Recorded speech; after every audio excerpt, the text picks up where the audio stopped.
are here today with another episode. What do you have to do? You got to like and subscribe. We are here with the amazing Laura House. Give her some snaps and waves. Hi, Laura House. Hello. Good to see you. Good to see you too. Here is Laura House's wonderful intro, and it's so perfect. I have to read it, otherwise I will be remiss. Laura House is a comedian, writer, and meditation teacher. Her and I actually got to know each other on the same meditation teacher training. Just so you know, she's legit. And she's performed on Comedy Central and HBO. That's not meditation. That's the other stuff she does. And she's written on Emmy award-winning shows such as Mom and Samantha Who.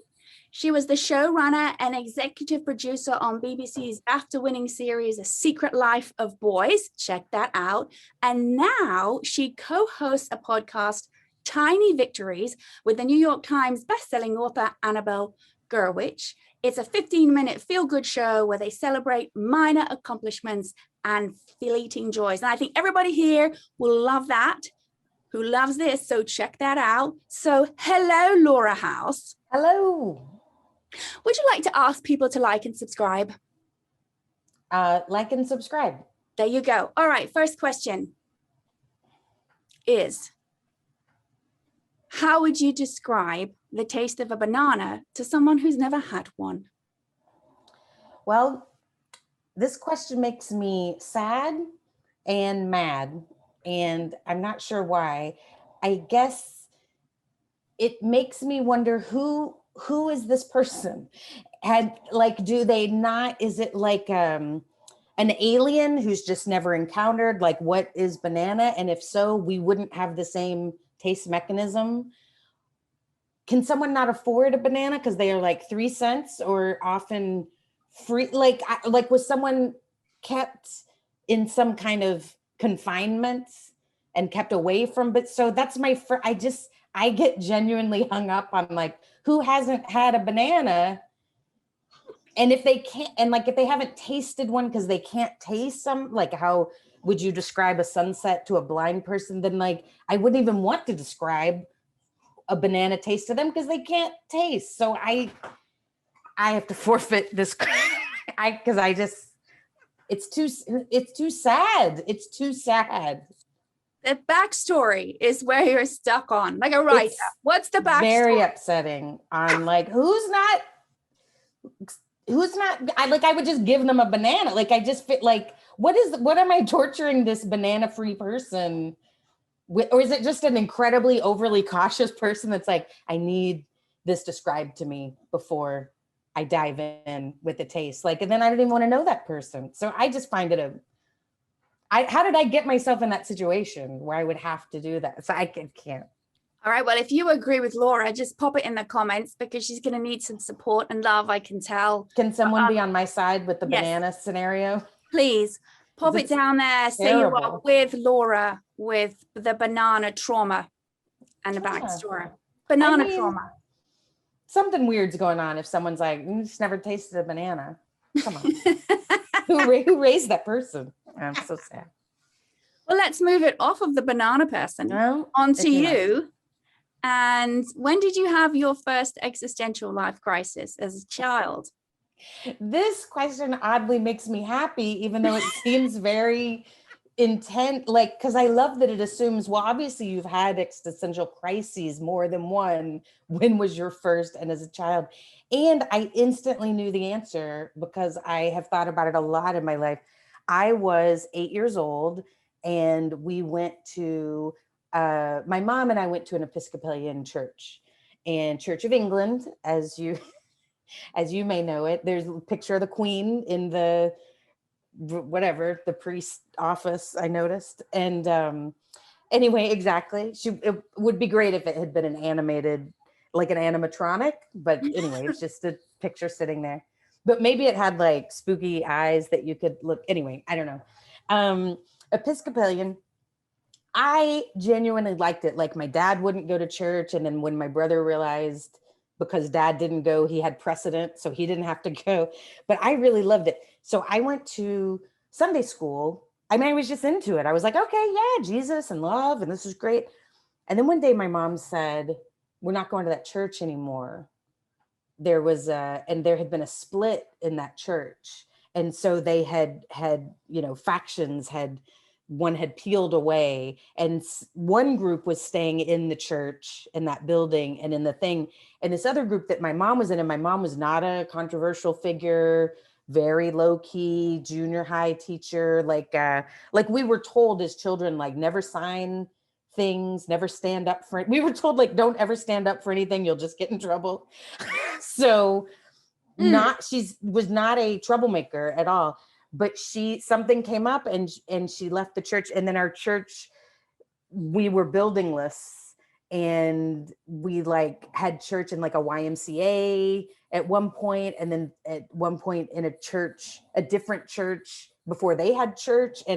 So the crisis was, I was genuinely baffled, because I was like, I'm in little church down the hallway learning that God is love and Jesus, and they're like essentially the core spiritual truth. Like there's only one thing, and love, and that's the point.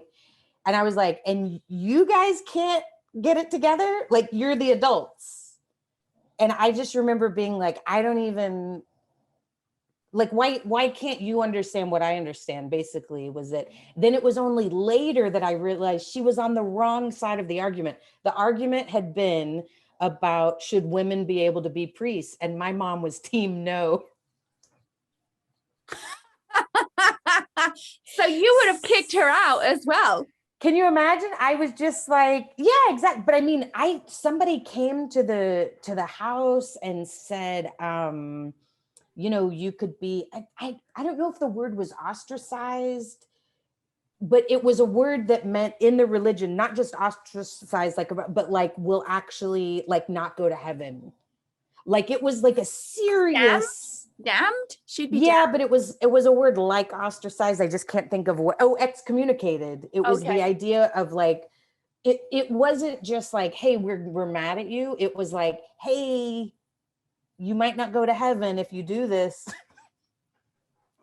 That's how much she didn't want women in the anyway. I believe that's maybe it was more complicated, but I believe that's what the fight was over, which is so crazy. Anyway, she ended up back in that church eventually, but that was it. That was the moment. Or choose to keep her? Did she agree or choose to keep her mouth quiet? No, and you know what? I think they got a different priest that was less controversial. Like I think it kind of had to do with issues with whoever was in charge at that time, and then somebody else came that was more of a peacemaker or something. I don't know, but I know she got back in there. But we eventually, just went to this other church that was called Anglican Catholic, which I only learned in college. Like you can't have, that's what it was called. Instead of like, I mean, you're really, how nuanced and nitpicky when you're like, we're not Episcopal, we're Anglican and Catholic, like pick a lane, but whatever. That's what that was my child. And then I, on my own, became Southern Baptist, which is a whole different thing. But anyway, that was the first existential crisis. And what did you do or change with your point of view as a result of that crisis? You know what? I got real nosy about, like, I was a child. And so I think that's a good, so it's very like open and like, I really believed what they were telling me. And I think sometimes adults will forget that they're really impacting people in this way of real truth. Like adults can kind of be dismissive in what they're saying. But as a child, I was like, wait, okay, God is love. Like, okay, got it. But adults will keep fighting. So for me, I got real curious. I remember, so in the new church, in the Anglican Catholic, I asked that as around 10, I started getting like I wanted to make sure I would get into heaven. And then I was doing, like, I wanted to make all the T's were crossed and the I's were dotted. And I remember asking, I said, I had heard about confession or maybe, watched it on TV or something, and said, can I do a confession? I remember at 10, I asked the priest, and that's not something the Episcopalian Church does. And he explained to me, he said that, he said, well, we don't do that, which I thought was super weird because we were called Anglican Catholic, and from television, Catholic confession is a thing. And so only from television, not in real life. No, but I'm a child. So like, you do know, like Catholic, there's like it's on TV shows. You see, it's a very common thing. So I was like, I need to confess, I'm 10. And he's like, we don't do this. But he said this, he said, you can pray to Mary to intercede to Jesus to give your, like, basically pass it along. And as a child, the game telephone or grapevine or something. And I was just like, that's insane. Like, as a 10-year-old, I was like, I'm supposed to ask this lady to tell this guy to tell, like, but God is love, but I can't just go directly. So I ended up visiting a Baptist church with a friend of mine not long afterwards. And they're like, Jesus is your best friend and God is everywhere and you can talk to God all day. And I was like, that's what I'm talking about. And I became Baptist. That is what I did. So that's a lot with looking back for a child. But I was really like, that connection meant a lot to me, I guess. So did Candy. That connection and Candy were all I really cared about. So Candy was another existential life crisis, or you had found not a crisis. I'm just saying I was a child, so I liked candy and I liked boys. I liked boys, candy, and Jesus, I guess. Sounds like a combo. I also had a similar issue with the Church of England. My mother was asked to leave a certain group because we were divorced. And I was very confused because, hang on, Henry VIII created the church so he could get divorced. Yeah. Why is she getting kicked out? What? Why was she getting kicked out? That's super weird. Apparently the only group there was called the Young Wives Club. And she wasn't a wife anymore. Oh. So there wasn't a group for her within the church. Right. And so wow. She did not have the tools or gumption to say, fine, I'm going to create the Hot Divorcees Club, which everyone would want to be part of, right? And make the club better than the Young Wives Club, right? But she didn't have that capacity within her. It was just another reason to get resentful at a church. But I remember thinking, yeah, that is weird. It's the premise of the religion is divorce. The origin story is, hey, it's super annoying to kill my wives and I'd really just rather get a divorce. So yeah, it's very weird. It's like, it's almost like it should be required in the Anglican, should be like only divorce people, really. If you follow like the spirit of the origin. Right. Yes. If you were Catholic and you get divorced, it's okay. We'll take you on the Church of England. Yeah. Like that's your way, like that's the way everybody get it. You're married 6 times, couple of murders. Maybe you rule a country, and then that's the church you go to. Yes, questionable elite children from various partners. Right. And I too also got very much immersed into more of a born-again Baptist environment on my own, which my mother was very excited about because she knew there would be no unwanted pregnancies. That's all she cared about. It is a funny way to rebel when you're like a weird, like it's normal for a kid to get into drinking or whatever. And when you're like a weirdo that's like, well, I'll get super religious. I'm sure, because my parents were torn, because I'm sure they were like, oh, well, that's a safe enough place. But they were also very annoyed because it's a non-drinking thing. And suddenly alcohol was devil juice. And they were not happy with I was very annoying. You suddenly have a child that's like knocking drinks out of your hand and saying it's devil juice. Like that's probably not awesome.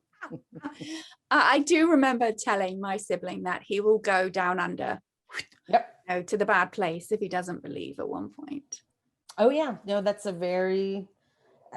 the rule. That was the rule. Fabulous. So did you have any experiences with authority figures apart from the church where you saw them like a teacher, you saw them outside of school and they behaved completely differently and it jarred you like, woo? No, never. My mom's a teacher. So teachers were never mysterious to me. All my mom's friends were my teachers. My mom was a teacher at the junior high that I went to. I saw someone have that experience when they saw me and my mom at Target, and she couldn't, like, she talked about it for years. I'll bet if I saw her this weekend, she would bring it up. Like, she was just, I couldn't believe I saw Miss House, that she was in shorts. And I was just like, what, why do you think? Anyway, so I know that was very far from my experience. And you never had it with any other kind of authority figure, that you saw them in one place acting a certain way and then they whoop?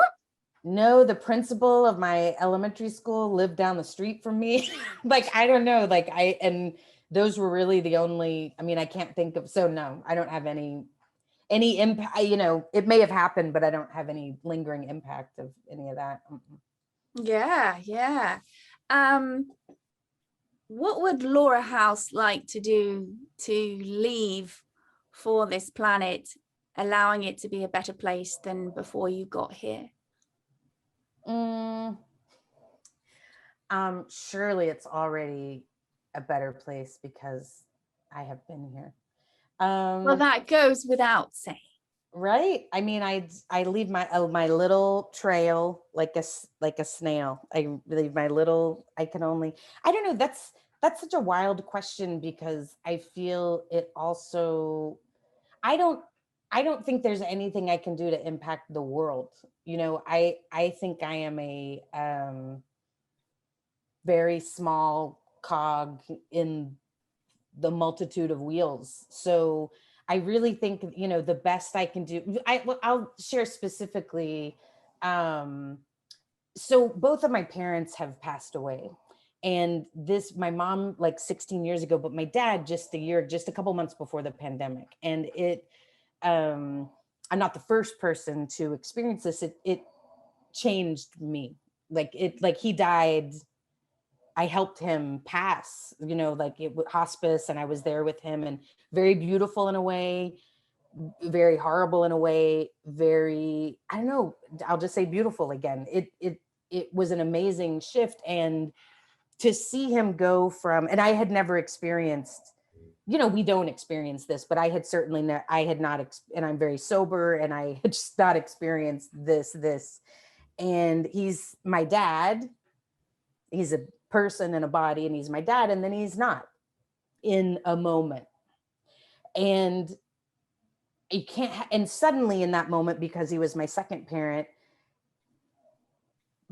everything shifted in my consciousness in a way of like, suddenly the house was just somehow, it was my dad's house, and now it's just house, and the stuff was my dad's stuff and my parents' stuff, and now it's no, I can take some if I want, and then it's my stuff, but essentially, so, and it really hit, and again, I feel weird as if I discovered death, recently, but in a way I did, in a visceral way. I was just like, what is it all about? Like, what is it all about? And in my 20s, I pursued stand-up and honestly fame. That's all. I want the big house on the hill, and I want people to, because that's what I conflated with love, like if I have this, I have power, I have something. So to me, that's what it was all about. And then I see this and I was like, oh, so I'm at his, and my dad also outlived a lot of his friends. So I'm at his viewing, and we're meeting people and doing the stuff that you do, and a woman ran up to me. You don't run. A woman, she ran. She is, oh, are you Stanley's daughter? Your dad changed my life. And I turned to her and she said, when I was first starting out, I applied for a job with the city. My dad worked at City Hall. And she said, and your dad hired me. And I don't think I was really quite even exactly qualified. It was like her first job. It was a big deal. And he helped me. And he, like, for her, my dad's acceptance and kindness to her changed her life trajectory, where she went on to, you know, marry and have a child and ended up living down the street, not because of him, that's weird, but they just kind of ended. It's my dad impacted her. And so I guess I decided, oh, that's how you make the world better.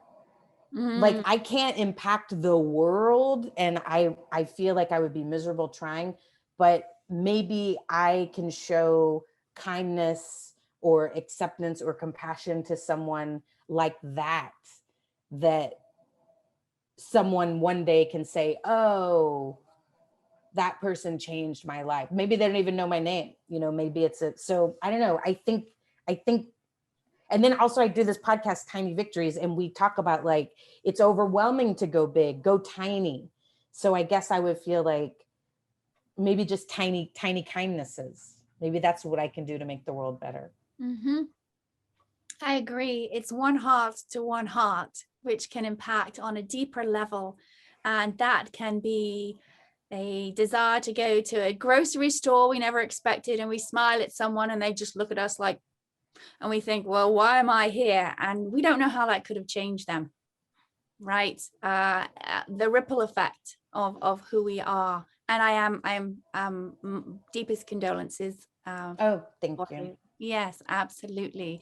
And those are events that do change perception. So now, have you found your behavior has changed, or you're actually more in tune with, yes, I'm going to continue being who I am anyway, with kindness, one person at a time? A lot has changed. So I mean, to say there was a lot of death last year is laughable because it's obviously, but I went to a funeral of a friend. So a few months before the pandemic, I went to a funeral for a friend. On the way home, I got a call saying one of my students, I taught screenwriting at the New York Film Academy. One of my students passed away. About a week later, I get a call from my brother. Hey, Dad's having a hard time. I flew home. By the end of the week, my dad couldn't walk. It was the beginning of that process. And so I really was sitting with death. And I don't want to even say this in a sad way, that death is just sad, because it isn't. Because, like, for example, of changing the world, my friend Scott, I don't know if there were 500 people at his memorial, and everybody in there was like, Scott made me feel so special. Like, everyone was like, the joy he had, it was unending, completely present, just a great with the grandchildren, great with his clients, great with and so you go like, oh, like, because death is going to happen. So there's no reason to me to just go, well, it's inherently sad. It's going to happen. So I think you can get really inspired by, well, I'm sitting here, I'm at the memorial. How do I use this time? I have this thing. When my dad was, going, I had a new appreciation for my body. So a couple of months before, and the 50 years before that, I would have told you I had a bad body.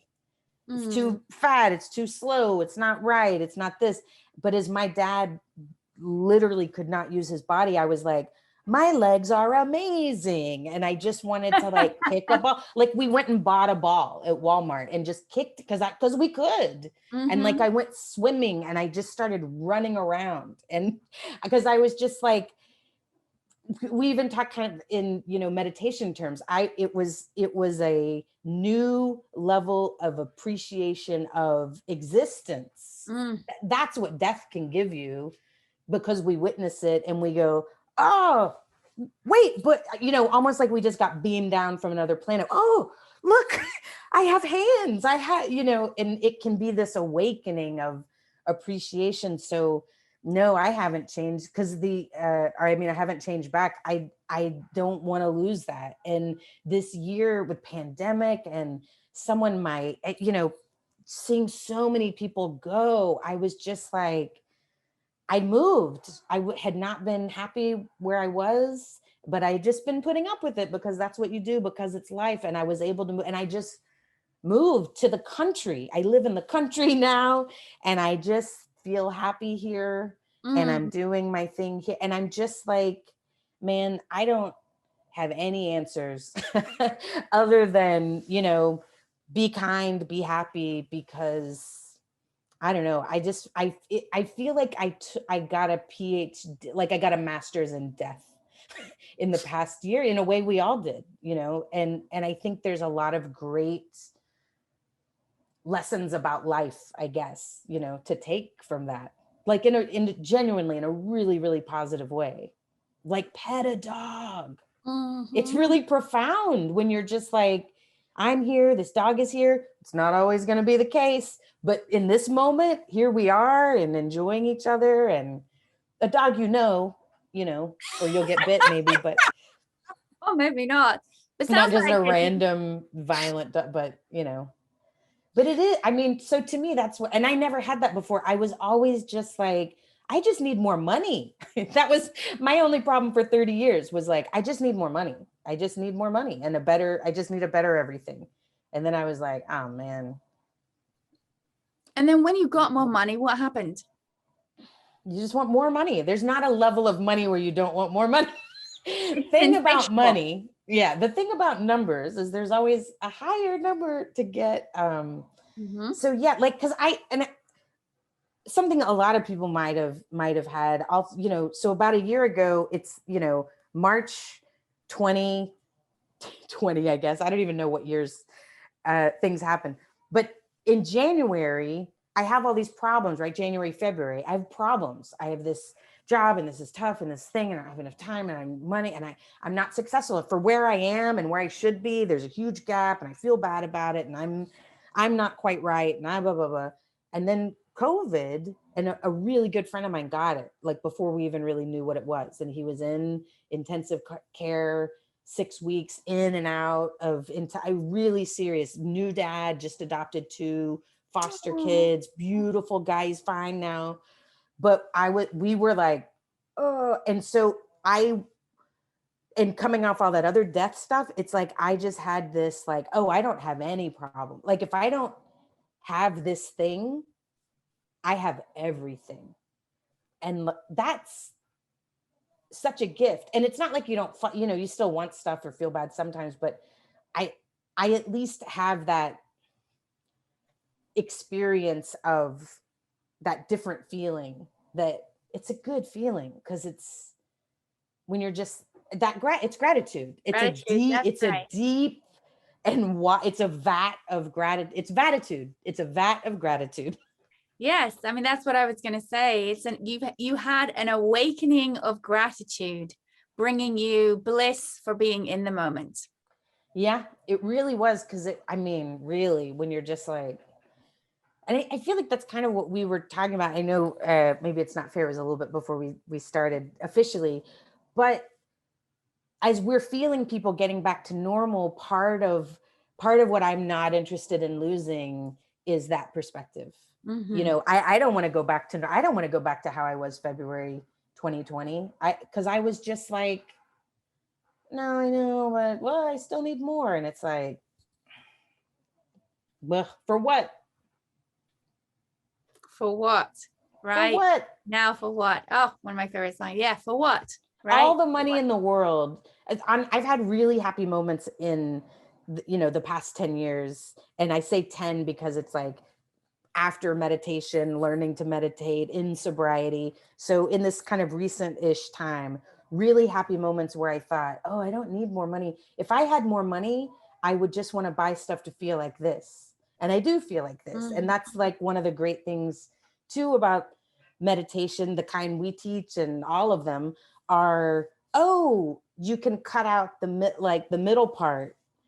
You can just feel a blissful feel. Like you can go straight to the feeling instead of like triangulating out into like getting the thing that gives you the feeling. You just go to the feeling. And get the stuff. It sounds like we're getting ready to do an update of Vedic Meditation Stories, the ebook, which Laura contributed a story to. And though that was put together for people to read firsthand gratitude of actually getting a meditation practice that help their nervous system come online and change their lives. And this is a wonderful way to, because every teacher is going to talk about their practice is the best, but to get an outside resource, and it's the only publication out there with our practice, with real stories. And many of them are people who were thought hopeless, would never meditate. Right. And so if you want to know more a bit about how Laura even learned to meditate, her story. For sure, I was a never meditator. I was like, this is so dumb. But I felt bad. So it's like, you know, it's real dumb, just feeling bad all the time. Feeling bad all the time. And the science is in that after a certain threshold with money, happiness does not go up with the more that you get. And individuals who win the lottery, they actually spend the money with the same consciousness as they get it. And they end up with the money gone and not that shift of awakening they thought they would get from financial reprieve, the story we are told from early on. And there are a lot of more cogs in the wheel to create that. But he was sharing that truth with us. So if you want to hear more from Laura, don't forget to check out her podcast, Tiny Victories. Yes, a little victory. Yeah, it's on Maximum Fun. And it's on all the platforms. And yeah, 15-minute feel good. We celebrate minor accomplishments and fleeting joys. And we love to hear from listeners also and play their tiny victories. Yes, Tiny Victories. And if you want to know more about the practice of meditation we do, in the description is especially the ebook right now. It's free if you have unlimited Kindle. So, you know, you can get a free copy. And if you have friends who don't have that, but do, they can share it within the first week. So that is not even a barrier to investigate that for you. If you want to check out the fun questions with Laura part 2, come and watch that video. In the meantime, subscribe to the channel, share your love for Laura so we can have her back again, maybe with a dog this time, maybe with a dog. And with that, we're going to say, oh my God. She's down there snoring. Oh, sweetie. Oh, that's Minnie, my bulldog. Oh, we're going to say goodbye to everyone, and we will see you soon. And don't forget to like and subscribe.